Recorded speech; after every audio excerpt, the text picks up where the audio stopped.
Hello and welcome to ABC of News.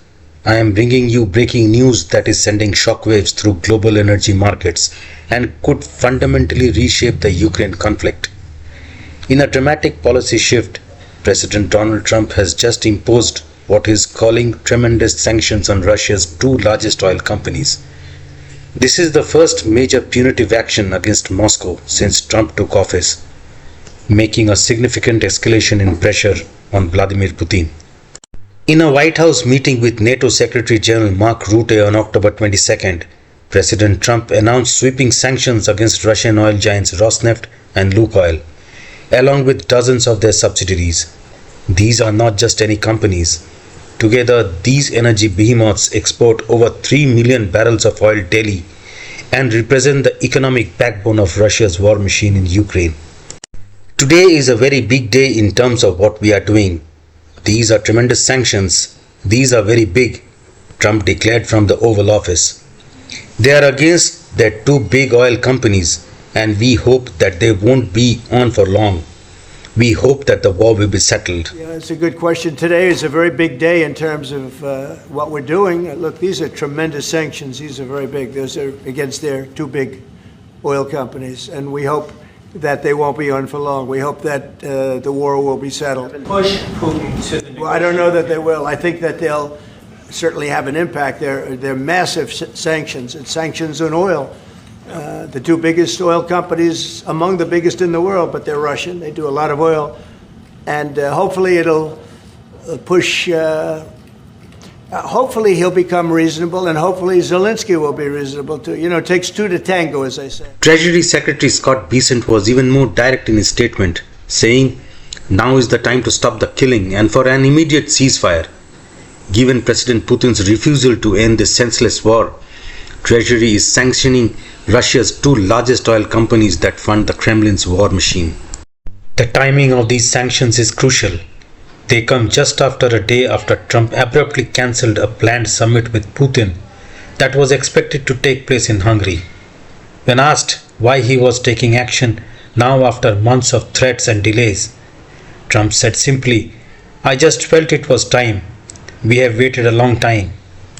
This represents a dramatic reversal for Trump, who has spent months attempting diplomatic negotiations with Putin.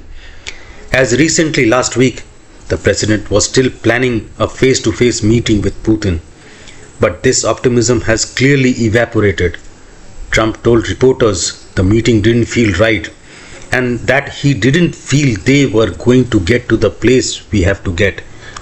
Behind the scenes, sources indicate Trump's frustration with Putin reached new heights after unsuccessful diplomatic channels failed to produce any meaningful progress towards a ceasefire. Trump has repeatedly expressed disappointment that Putin won't budge from his conditions for ending the war. The market reaction was swift and significant. Oil prices jumped approximately 3% immediately following the announcement. Global benchmark Brent crude rose over $64 per barrel, while US crude climbed to over $60 per barrel. This price spike reflects concerns about potential disruptions in global energy supplies.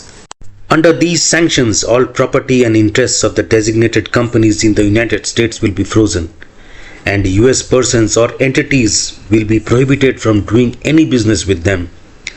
The Treasury Department stated these measures will increase pressure on Russia's energy sector and degrade the Kremlin's ability to raise revenue for its war machine and support its weakened economy. What makes this moment particularly significant is that Russia's four largest oil companies have now been hit by US sanctions.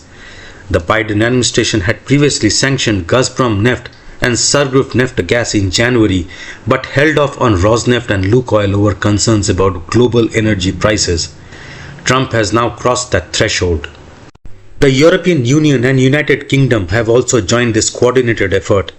The UK targeted these companies last week, and the EU agreed another package of sanctions on Wednesday. An EU sanctions envoy is scheduled to meet with top Treasury officials this Thursday to coordinate further actions. NATO's Mark Rutte, sitting alongside Trump in the Oval Office, praised the decision, saying the sanctions will help change the calculus and force Putin to come to the negotiating table.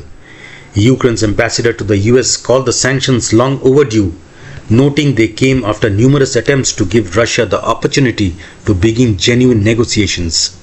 However, questions remain about implications and effectiveness.